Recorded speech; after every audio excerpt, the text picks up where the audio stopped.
番茄醬牛腩麵100碟。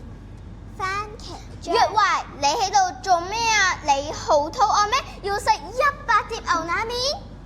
唔係啊，我喺度練緊粵語嘅9聲6調啊！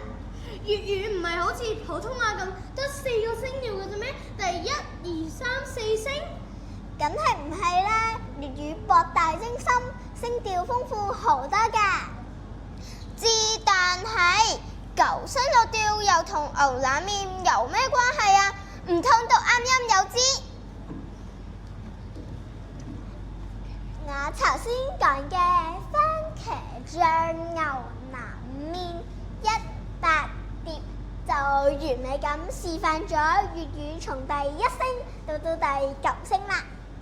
番茄醬牛腩麵100碟，哇！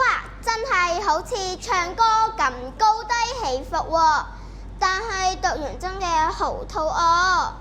等等先，以為你話9聲6調，明明有9個字，即係9聲啦。咁6調即係點解啊？仲有3聲去咗邊度啊？俾你食咗啊？問得好，其實第7、8、9聲叫做入聲。入聲入去邊度啊？入聲就好似急剎車咁。你哋試下讀100碟。100碟。讀呢3個字嘅時候，收音好急。其實第7聲1嘅音高同第1聲番一樣，一番。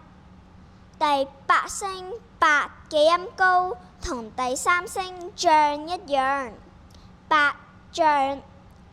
第9聲碟嘅音高同第6聲麵一樣，碟麵。所以音高有6個，再加上3個好似急剎車咁嘅入聲，就變成9聲6調啦。哦，